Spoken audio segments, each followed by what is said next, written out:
teleprompter, create videos you're proud of. Easily trim your video by selecting the words where you want to start and end. Color your presentation with automatic subtitles and highlighting keywords. Add your brand logo. Add music for an emotional touch. Add your contact info on an animated business card on all your videos. Easily replace green screen with an image or a video loop. Stand out with a web page with your logo, your video at the center, and personalized button for visitors to interact. It's one tap to simultaneously upload your videos on Instagram, TikTok, and YouTube. Always know what to say next with the Big View teleprompter.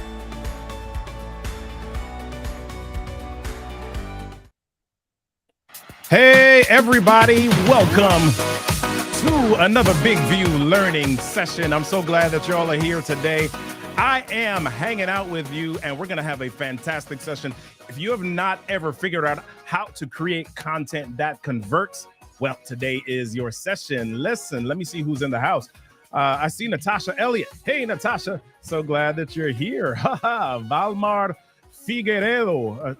I guess I'm saying that right, from San Mateo. Okay. Yes, I'm glad that you're here. If you are in the comments, go ahead and just say hey so that I can say your name. Anna, Breeze, good to see you. Okay, love it, love it, love it. Listen, do me a favor. If you want to get in touch with me, head on over to getintouchwithrk3.com. Get in touch with rk3.com. I see you, Chris Cranston. And also, if you are a real estate agent or entrepreneur who is struggling with getting on camera and utilizing camera or video for your business, you want to jump into the video storytelling challenge with me. We're getting started with that today. As a matter of fact, today, right after the session at 3 p.m. Eastern Standard Time, you can just go to videostorytellingchallenge.com, sign up at videostorytellingchallenge.com. Who else do we have? Kelvin Mitchell. Hey, how you doing? Joel Steinberg, good to see you. Sensei Sesh Sharp, good to see you. Richard Pirel, Mark Bolton, Mari Carmen Pizarro, oh, love it. Garrick Davis, World Blue. Oh my gosh, we've got a lot of people in the house. I'm so glad that you all are here. Do me a favor. If you've got a question today, as we go through this session with our expert, I want you to type the letter Q and then ask your question after that so that we can get some of your questions on the screen, okay? And we can ask our expert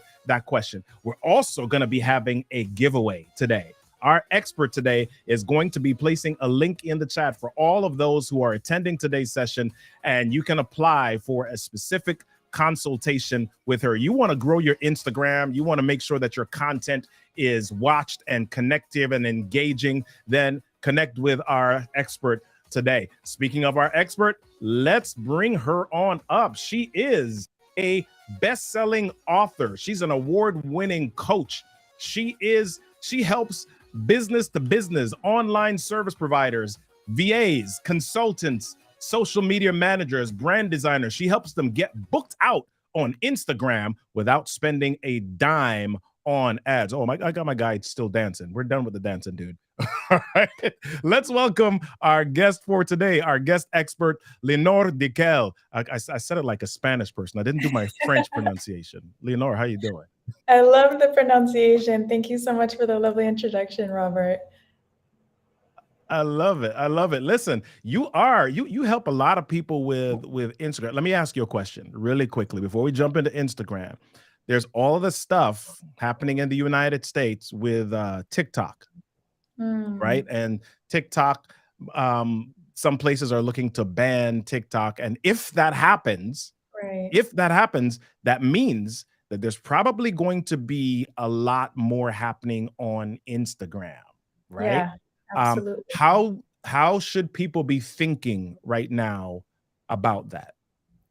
Yeah, great question. And it's crazy because so much is happening so quickly, right? Like you can build your entire business on one platform and then all of a sudden regulations change everything, right? So that kind of brings me to the point of you should always have backups. Like you should never be just specifically on one channel. Even when you have your business on Instagram, you should always be getting people on your email list, right? It's always smart to have a backup, but especially when you know that such a thing is likely to happen, I would say be proactive, already start moving yourself slowly onto Instagram. So that way onto YouTube Shorts, whatever it is that you want to do, slowly start moving yourself. So that way that if TikTok does get blocked, you're already one of the first people that has now moved your platform and you're ready to go and nothing is going to hold you back.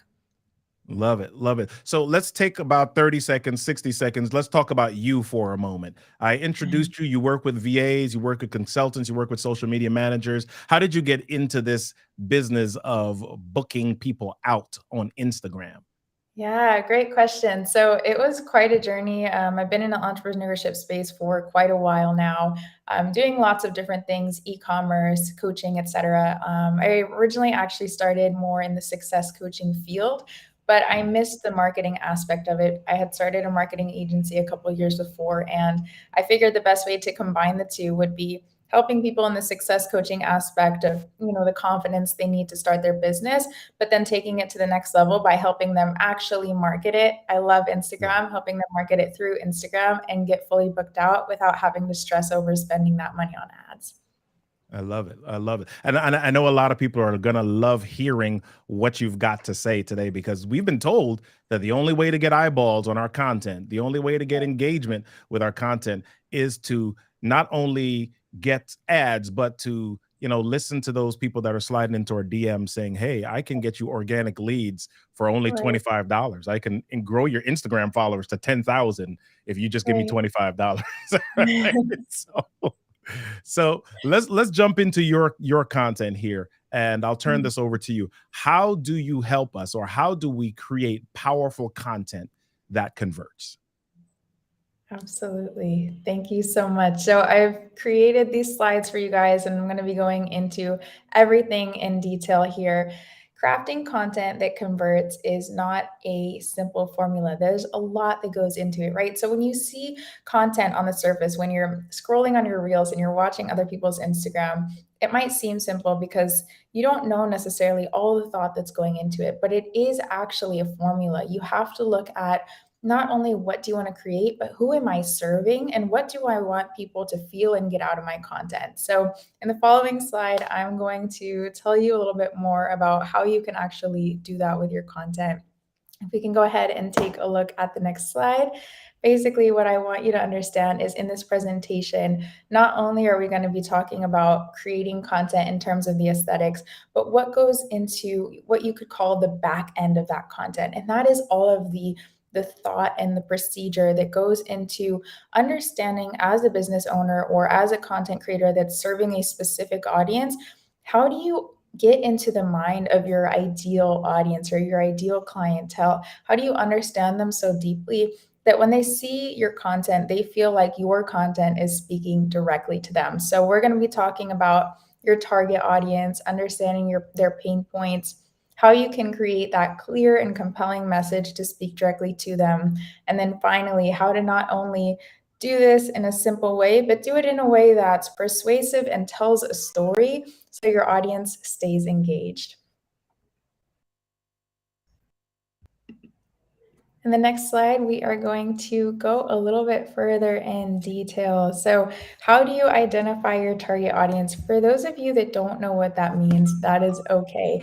This is a business term. It's something that you learn if you go to business school or marketing or any of that. But if this is the first time you're hearing it, just know it's simpler than it sounds. Your target audience is really just the person that you want to get in front of.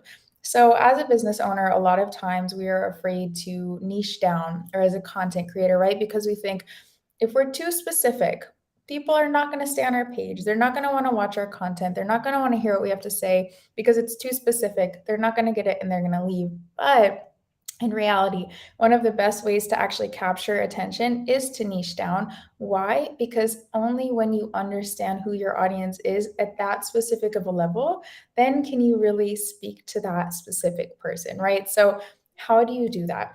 Well, you want to get really clear on what it is that you do. And based on what it is that you do, who is it that you're helping, right?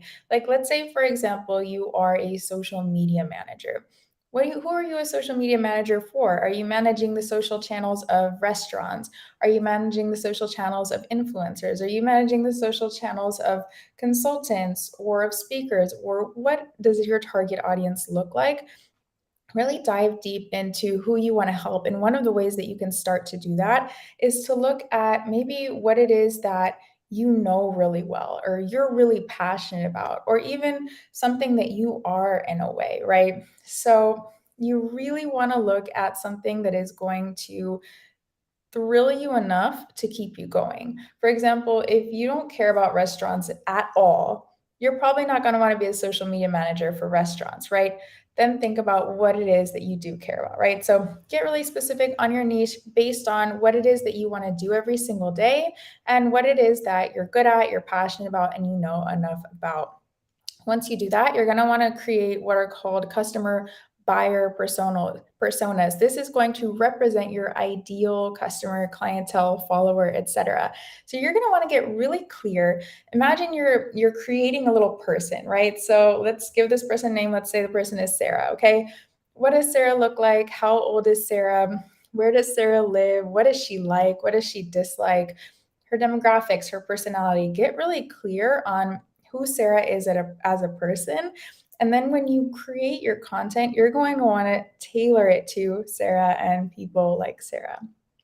On the following slide, we are going to go more in depth, not only about the target audience, but about speaking to them via your USP, which is your unique selling proposition or unique value proposition. So once you know who you're serving, then you can figure out how you want to distinguish yourself to that person, right? Every individual has their own likes, their dislikes, their interests that are going to vary from everyone else, right?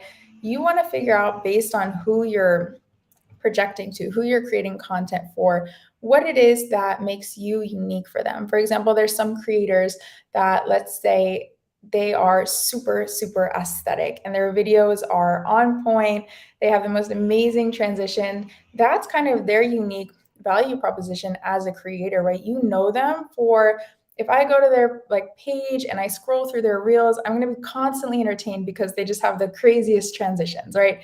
That's what is unique about them. As a business owner, it might look a little different, right? So let's say that you are a photographer, right? So another service provider in person this time. What is your unique selling proposition? What is it about you that you do different, right? Maybe your niche is weddings and you had a wedding yourself and you know exactly how the bride and the groom want to be captured in their scenario. You have this intuition for the art and the art form of photography and the angles and the positioning. And you just have that kind of intuitive feel where you connect with the bride and the groom. And that is your unique value proposition. Maybe your unique value proposition is that you grew up in the country and you specialize in country photography for weddings. So every time someone is getting married in the countryside, they go to you, right? Something that makes you unique. You need to identify this in order to create great content. Why? Because it's going to differentiate you from your competitors. So when you're creating content, you not only want to keep in mind who you're speaking to, but you also want to keep in mind what is it that makes you unique in the niche of the kind of person that you're speaking to. And you want to clearly communicate this in your content.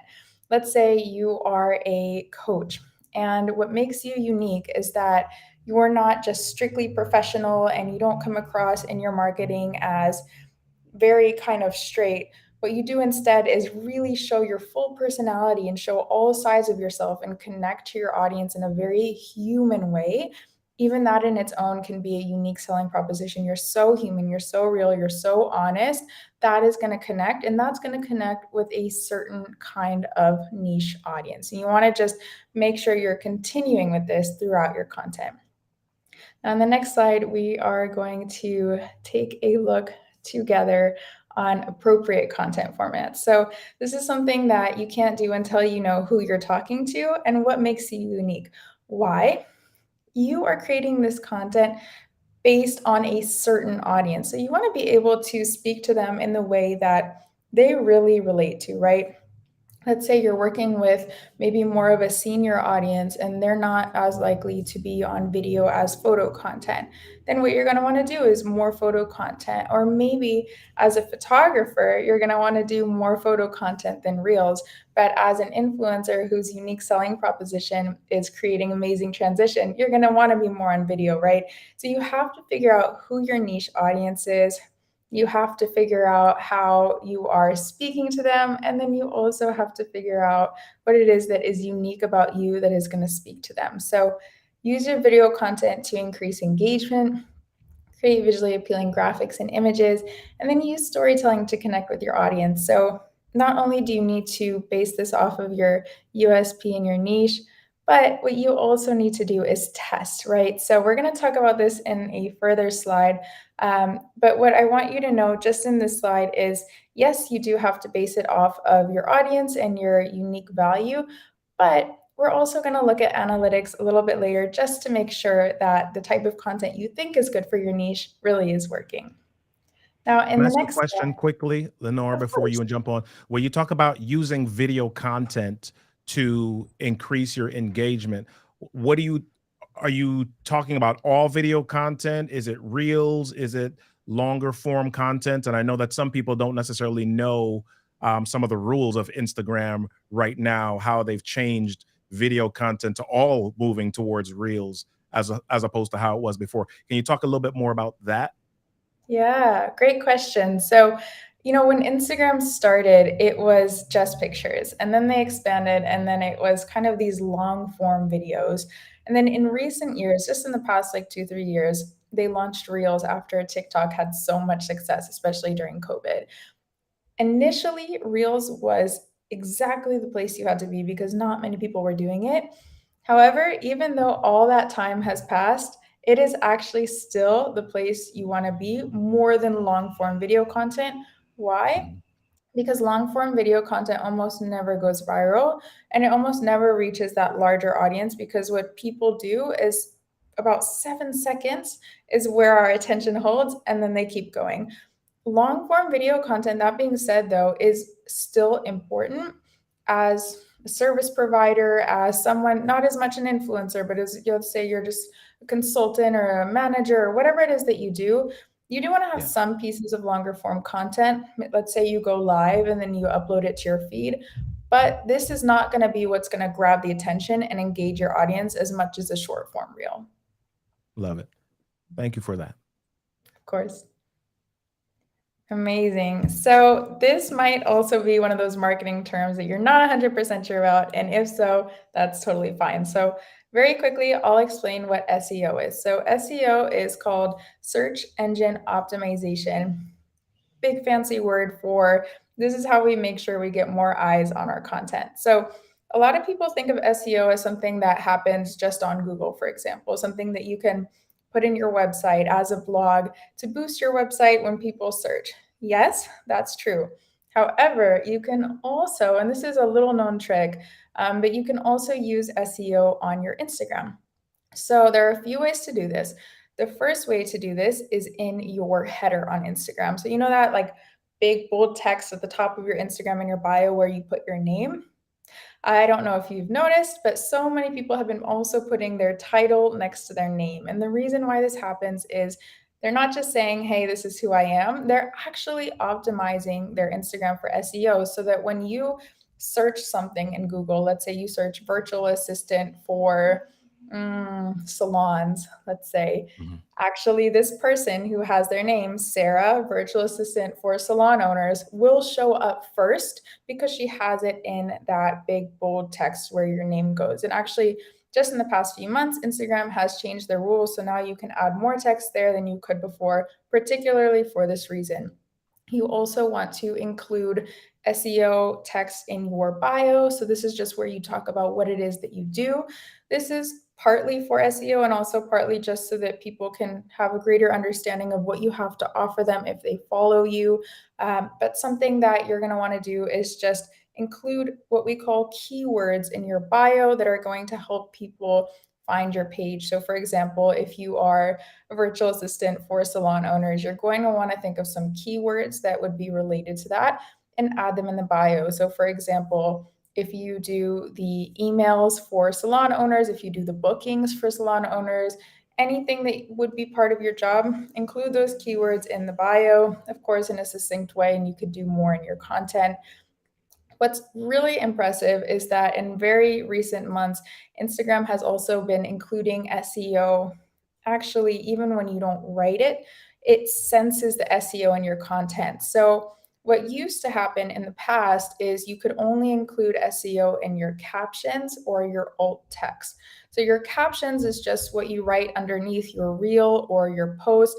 And you use SEO the same way with your keywords, which you find related to what you're talking about, also in the hashtags, and also in the alt text. And the way to add alt text is before you upload, you click advanced settings, and then it will allow you to add your alt text, which is text that cannot be read by the human eye, but is read by the algorithm, so that when people search, your post will come up for that text, right? So let's say, for example, if you are a clothing store and you uploaded a picture of a model wearing a pink dress. Now, in the caption, you're going to write something about the beautiful pink dress that this model is wearing. You're also going to include hashtags like long pink dress, maxi dress, etc. But now you can even go edit, and in the alt text, you can write pink maxi dress, boutique pink maxi dress, and it will also come out for those reasons. And then finally, you can also include SEO in the reel itself or in the post itself. So let's say you are a consultant teaching people how to use AI. If in your posts you have different examples of how to use AI in the picture itself, Instagram is also going to read that as SEO. So there's tons of ways to do this: captions, hashtags, alt text in the post itself. You can try all the different ones. I would recommend using all of them. And this is just going to help you get your content in front of more eyes that would see it if it was just only your followers on your page. Fantastic. Okay. Amazing. If there's no more questions about that, I'll go to the next slide. And in this one, what I want to really tell you guys is, all of that being said, if you don't include a clear call to action, sometimes it's not even going to matter, right? Because as humans with our small attention spans, it's just natural. A lot of times we follow this little path in our content. When you can see, if you think of your own self when you're watching content, for example, a lot of times you're just scrolling and you're liking and you're scrolling and you're liking, and there's really no like length of just staying on one post and staring at it, right? You're going pretty quickly, right? So if you're on a post and it's interesting and you read the caption and it's interesting, you're actually going to still keep going unless there's a call to action at the end of the caption. Why? Because that's what we do. When we're on social media, we scroll. And so the purpose of the call to action is to maintain you in that loop. A caption is going to include a hook, which is going to grab the attention of your audience. It's going to include the bulk of the text, which is going to explain and engage. And then at the end, you wrap up that cycle with your call to action, which tells people exactly what you want them to do with that post, with the knowledge. So let's say, for example, again, let's take the example of a store. So if you posted that pretty pink dress and you wrote a little caption about it, at the end, you don't want to just end it with nothing. You want to say, you know, click the link in our bio to get free shipping today only, or some sort of call to action. Other examples are really just, you know, click the link in the bio, send me a DM, right? Comment this emoji, anything that you are telling people to do that is easy enough for them to do and is going to let them know what the reward is at the end. So for example, it could be, you know, comment your favorite emoji down below to win a photography session with me, or DM me help if you are a salon owner that needs a virtual assistant or thinks you need one, right? You want to include that call to action. Okay. Lenore, do you have any suggestions? I mean, you've given us some fantastic examples just now. Do you have any calls to action that you think work better than others? Because a lot of times I see people on Instagram or even YouTube Shorts, and their call to action is like, subscribe, or follow. Is there anything that you found that really works well as far as call to actions? I would say the biggest thing about that is, like in the example that you just gave, it's so common to see that, right? But unfortunately, when we hear 3 different things we're supposed to do, we're less likely to do any of them than if we had only heard one, right? So Right. someone said like, subscribe, or follow, and you're like, which one do I do? Oh my gosh, I'm just going to keep scrolling. It's too much pressure, right? So Right. what you want to do is focus on one thing that you want your ideal audience to do. So for example, like if you're on an Instagram post, it would be like, comment if you related to this caption, or Love it. share this post with a friend who needs it. But always focus on one thing and make it very, very simple and easy to follow. I love it. Fantastic. Thank you. Of course. Okay, so we did bring this up a little bit earlier, but this is what I was mentioning about checking, right? So, as I said, with your content, with your USP, with your niche, which is again, you're basically the person that you're speaking to and what makes you unique, you can kind of get an idea of what kind of content you should be creating based on these information. So for example, like I said, if you're a photographer, you're posting more pictures. You're also posting reels, of course, to show behind the scenes and that kind of thing. But it is picture focused. Whereas someone who is an influencer is going to be more on reels, etc. But you might think you know the answer to the kind of content you should be creating, but your audience is the one that really knows the answer. So at the end of the day, you always have to check what content is performing best. And the way that you do that is if you look at your Instagram at the very, very top, right by your bio, there's something that says professional dashboard. And this is only if you have a creator or a business account. So make sure you switch your personal account to a creator or business account. And when you click professional dashboard, you can then click analytics. And this is going to allow you to look at all of the analytics of your audience. So where your audience is coming from, which countries, which cities, major ages, major genders, right? The percentages of each. You're going to see all this information, but even more in depth to that, you are also going to see what content is performing better. So you're going to see your top performing posts. It's going to show you likes and comments and the reach, everything that you need to know. And you're going to be able to over time see if it's either posts that are performing better or reels that are performing better, long form content. What is it that your audience specifically really wants to see? So it's really important that you look at that. In analytics, you can even see what time is best to post, right? So, or let's say, for example, if you find out your audience is 50% in the US, but 50% in Latin America, then you might want to start adding Spanish to your captions or vice versa, right? So really use your audience insight to cater your content to your ideal audience. And by replicating more of what is already working, that's when you're going to start to see your account really growing. Amazing. Well, if there's no more questions on this slide, we can go to the next one. Here is my information. So I really hope you guys found all of that helpful. I know it was a lot. This is my marketing brain going off. So if you do have any questions, I want you to know, one, it's totally fine if you're new to this and you don't completely understand yet. You'll have the recording. You can go back over it. It takes moments, but really all you have to do is just apply one by one the pieces of knowledge. So start small. Start by just getting really clear on who it is that you want to talk to. Start by then focusing on how you want to talk to them and what makes you unique, etc. So start small. Don't try to do it all at once because then it gets overwhelming. And if you have any questions, here's my information. Life with Lenore is my Instagram handle. And then my email is just lenore@lifewithlenore.com, which is my company. And I actually have a lot of freebies for all of these as well. So I have a target audience freebie, for example. I have a content creation freebie. So any help you need, don't hesitate to reach out. And you can also grab that link to apply for a free strategy session with myself. Fantastic. Well, listen, we've got a little bit of time here, so I want to walk back through a couple of things. We did have at least a couple of people asking about SEO and really going through some more examples. I know you talked about utilizing the headline area Yeah. and adding keywords and titles there, and you talked about the descriptions and the captions and even the hashtags. Did you mention hashtags at all? Yes. Is that a strategy that we should still be using in a big way, or has it kind of like toned down and it's not as important as it used to be? Tell us a little bit more about that.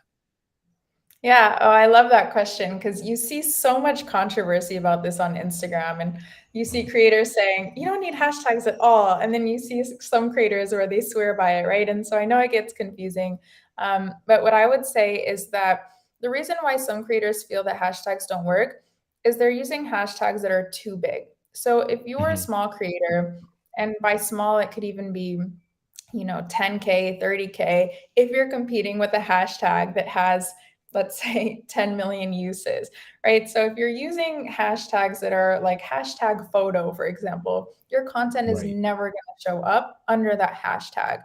What you need to start doing is using niche hashtags. So let's say, for example, go back to the photographer example. If you are a photographer that shoots weddings in the countryside, then you want to say that hashtag countryside wedding photographer or hashtag countryside wedding or hashtag wedding photographer Austin, whatever it is that is very specific to you in the Mhm. hashtags, you want to do two things. You want to make them niche specific to who you are as a page because it's going to bring people to your page and to the post itself. So you want to both talk about the post and about yourself in the hashtags. Why? Because when people search in hashtags and your post comes up, it's going to bring them to your page in both ways. It's going to bring both people that are interested in what you have to offer in general and people who are interested in that specific thing that you're posting about. So, for example, if it's a maxi pink dress and someone searches that and they see your post, they might buy it, right? So, it's important to Yeah. include both.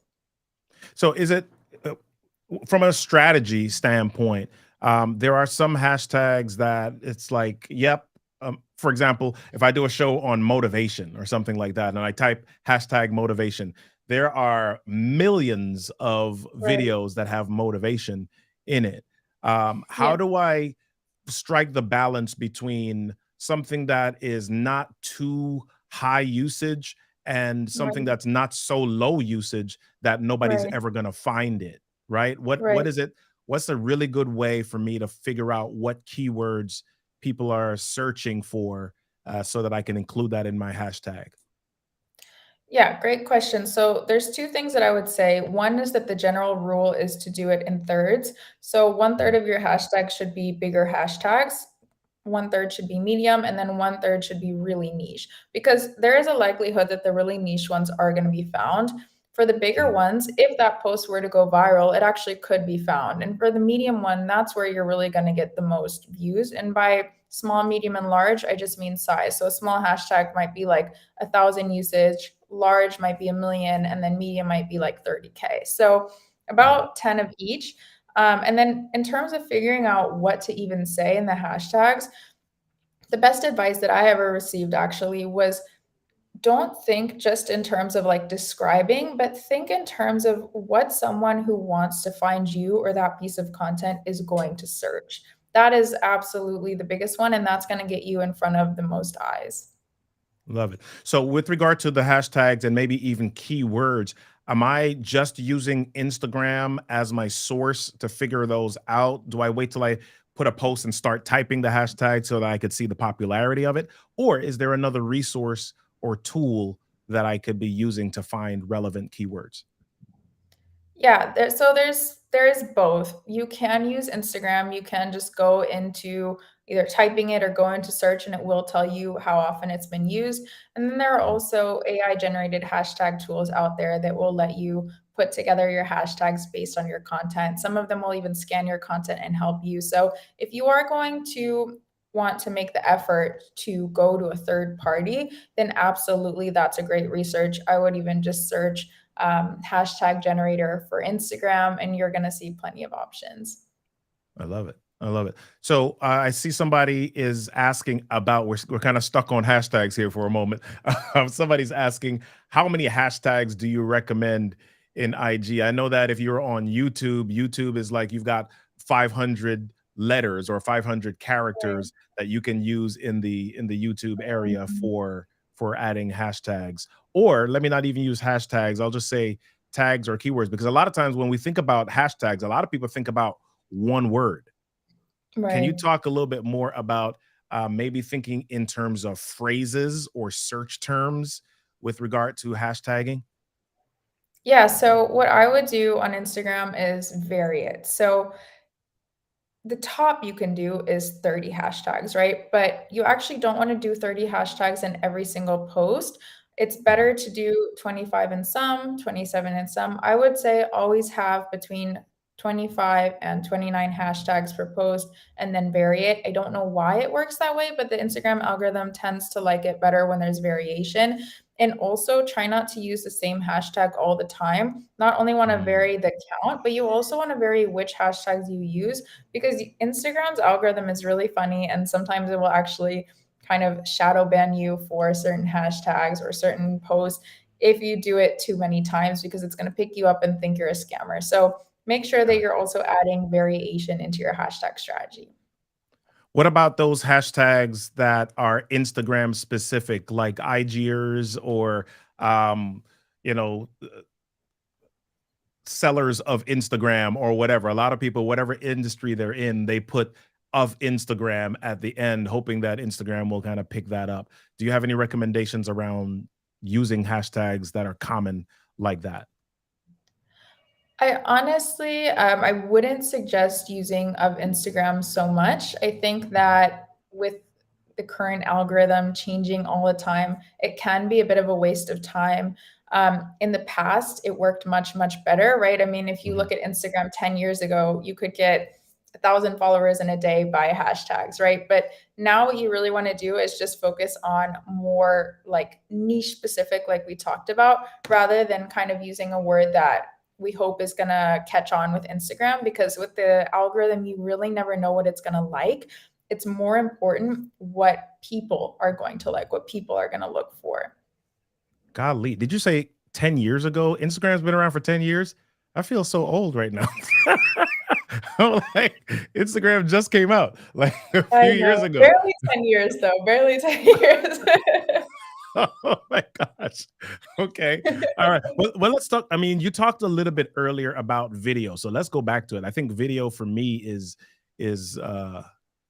core. It's close to my Right. heart. And you talked about Yeah. creating powerful content that converts. So if I'm really Mhm. thinking about utilizing video as a big piece of my Instagram strategy, Right. um, what is it that I need to think about specifically as I'm Yeah. creating my content calendar or as I'm thinking about, what order do I need to do things? Do I just lean into my business? Do I do personal vlog style family videos?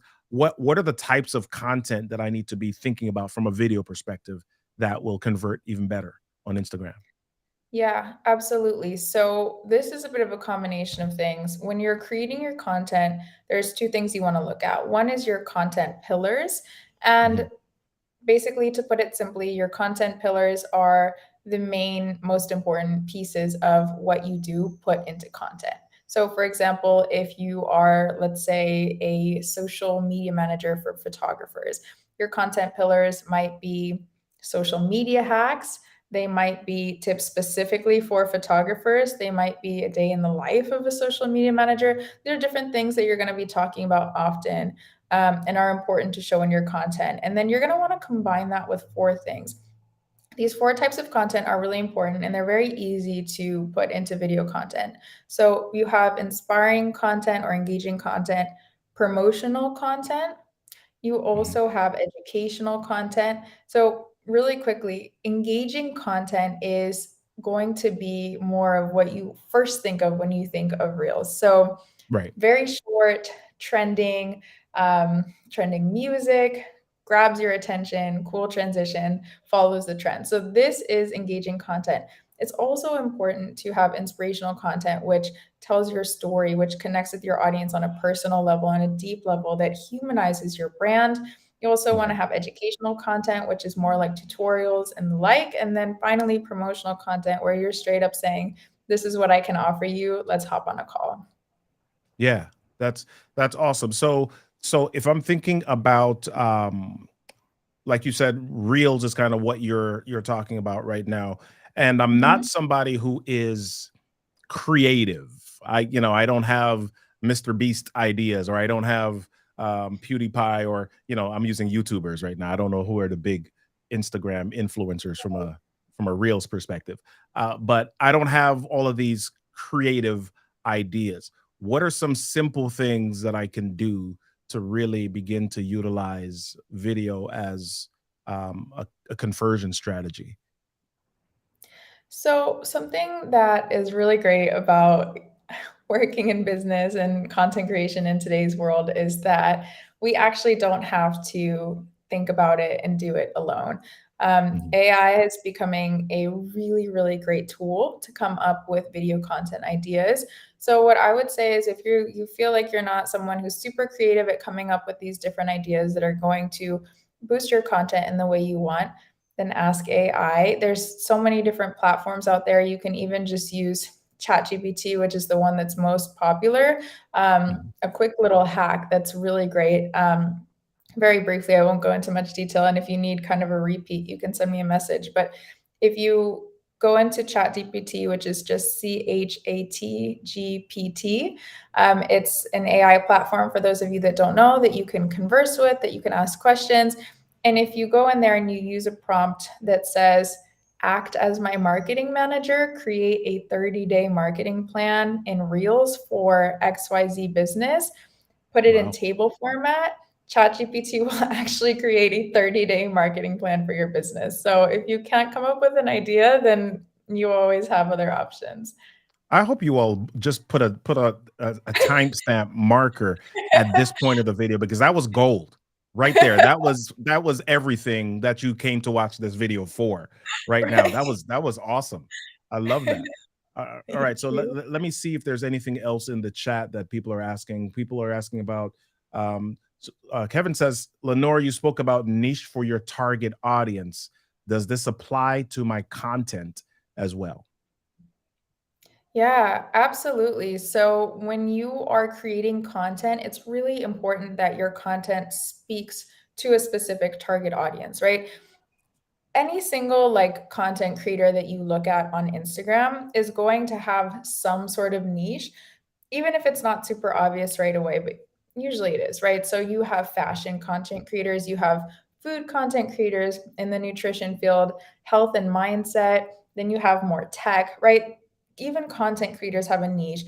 So as a business, it's really important to kind of copy this model because what you're doing essentially is you're speaking so directly to one type of person, which is your ideal clientele, that Mhm. that person is going to be able to not only find your page because of that those specifics, but also is going to be driven to follow because they know that you are speaking to and directly helping them. Not everyone in the world, but them specifically.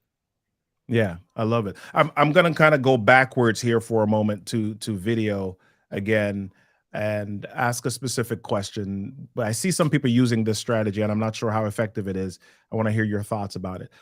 Using the remix option on Mm. on on Reels and Instagram videos. Um, what are your suggestions, or what is your guidance around Mm. that? Yeah, I would say honestly, remix is it's not my personal favorite. I think Mhm. that what really helps is when you stand out with your own original content. The goal is not to go viral. I think that's something that people really get confused. Yes, it's great if you do, but actually, when posts go viral, you don't really get that many followers from it anymore. You're just Right. getting in front of a lot of people with that one video, but the behavior has changed and people are a lot less likely to follow from a viral video because you see so many viral videos every day. When you're just scrolling through your reels, they're all viral. A lot of them are viral. You're not following every single creator, right? So the goal is not to go viral. The goal is to be original. So I would say be careful when you remix. Yeah. If you can remix in a way that puts your own twist onto an interesting video and makes it even better, 100% go for it. But if you're kind of just remixing to show yourself watching their video or maybe do the same thing, it's not necessarily going to be as beneficial for you as a creator or business owner because it doesn't show your unique spark, your unique value proposition. Yeah, I had to ask that because I came across this channel where this guy, he's literally sitting at a restaurant eating, and he just remixes a bunch of videos. We're watching him eat, and the content is playing in the window beside him. And I'm like, okay, is how effective is that? Hopefully he's not watching this big deal. We're not talking about him bad. We're not talking about you bad, sir. We're just making sure that the people have good strategies here. Yeah, And if your strategy is one that works, then we'll suggest it. All yeah. right. So I love that. uh That's so funny. we have somebody that is asking a question. Chioma is asking, how do you create content, engaging content that converts to leads as an image consultant? So I think that's more specific to their industry. I don't know that that is any different than some of the stuff that you're suggesting earlier, but maybe you can kind of repeat and put yourself in the image consultant shoes, or if an image consultant hired you, what would you share? Yeah, so I would say that it really is a formula, right? So no matter what your niche or your audience is, the formula is the same. One important thing is that to be engaging, you want to make sure again that you are speaking specifically to your ideal target audience. So as an image consultant, you need to get very clear on who it is that you're serving and then make sure that you're using the messaging, which is basically how you would speak to your ideal client in your reels. So some things that you could create are to clear out doubt. So, not everyone knows what an image consultant is. So, in some of your reels, you're going to want to explain that actually and show that. And you can do that in an engaging way. You can do it by using trending audios. You can do it by, those videos where people like pointed rather than speaking, right? Or whatever it is, if it's a trend where people do like a different little dances, but make it to your niche so that way you're Yeah. answering questions that your ideal target audience will have, and you're also showing them how you can help them. So answer questions about what it is and also show them like what a day in your life as an image consultant would look like, what is the behind the scenes of the work that you do so people can get in the shoes of your basically who might be a client and Yeah. imagine what life as your client would be like, what kind of work you're doing for them, right? So the main point is when you're creating engaging content, what you want to focus on is you want to focus on the experience your ideal client is going to have when they go on your Instagram page. Are their questions answered? Do they connect with you on a human level? Because marketing is moving towards that trend of humanizing brands, right? And do they understand exactly how it is that you can help them? This is one of the biggest mistakes I see from my clients when they first start from me is they're posting, these dances and these trends and they're trying to get out there and it's fine, but they're not even telling their ideal client what it is that they can do for them. So someone comes to your page and they think you're funny or you're cute or you're interesting, but they're not going to hire you because they don't even know how you can help them. So that's another thing you want to make sure that you are also bringing up in your content. Love it. Love it. One last question here. So somebody is just starting out. They're a brand new business owner, brand new entrepreneur. They're just getting into Instagram. You referred several times to the questions that your ideal client might have. How do you recommend to your clients, where would they find, how do they quickly find those ideal questions so that they can begin to create content around those? Yeah. So what I would do is I would first deep dive into your ideal client avatar. Mhm. Really, why this is so important is because when you're in that process of niching down, you're not just describing like their hair color or their city, you're also describing who they are as a person. So, what are their likes and dislikes, but also what do they struggle with? What are their Yeah. aspirations, right? So, let's say, for example, there's a school teacher who is looking for a virtual assistant, right? Because, as a teacher, you're working at school and you're taking homework home and you're answering emails and you're doing so much. So the helping hand could be, well, helpful, right? So let's say you're a school teacher looking for a virtual assistant. You want to really, if that's your ideal clientele as a virtual assistant, you want to deep dive into what that school teacher needs from you, right? Like, what is it Yeah. that they struggle with? What is it that keeps them awake at night? What questions would they have for you? And you want to get into the mind of your ideal client. And from Mhm. there, think about what is it that if I were a school teacher that I would want to know about someone that could potentially help me? I would want to know how they could help me. I would want to know why I should trust them. I would know how they can save me time. I would know what is the benefit versus the cost, et cetera, et cetera. So get into the shoes of your ideal client. And then from there, from their eyes, from their perspective, then you can start to understand what it is that they would want to know from you. And you can also, even once you build enough of a following, survey your audience. So, put a little question sticker on your story and say, what do you need help with? What do you want to know? And then you can start to slowly gather up some of that market research as well. I love it. This is gold. This is fantastic. Listen, I know that 50 minutes has not been enough to go super deep into all of this, but if you replay this session, I'm sure that you'll find enough content, enough information to give you a good strategy to get started with your Instagram or your social media overall, creating content that is powerful, creating content that drives people towards a place where you can use them as leads, right? That converts. That's the word that I'm looking for. So go ahead and bookmark this, do whatever you've got to do with this content, rewind it. Lenora, this has been fantastic. She is also, if you look in the comments, I believe our producer put that in the comments, she's offering a free strategy session. So if you want to apply for a free strategy session where you can dive a little bit deeper with her, a little bit further than where we've gone in this session, go ahead and click on that link in the chat and she will get that information and she will begin to parse through and she'll contact you so that you can set up a time for that free strategy session. This has been fantastic. My goodness. I'm so glad that y'all have been here for another amazing Big View learning session. Come back next time for another one. If you want to get connected with me, you can go to getintouchwithrk3.com. I'm also inviting you to join us for our video storytelling challenge starting today. Go to videostorytellingchallenge.com. But the biggest thing that you got to do is get with Big View. All right. I'll see you next time. Thank you, guys. Thank you, Robert. Bye. Storytellers, thanks for joining me on the session. I'm so pumped that we were connected, and I hope you found real value in what was shared. Do me a favor. I want to continue the journey with you. Head on over to RK3 That's Me. That's right, RK3That's.me. On that page, you'll find all of the different places on the interwebs that you can get connected with me.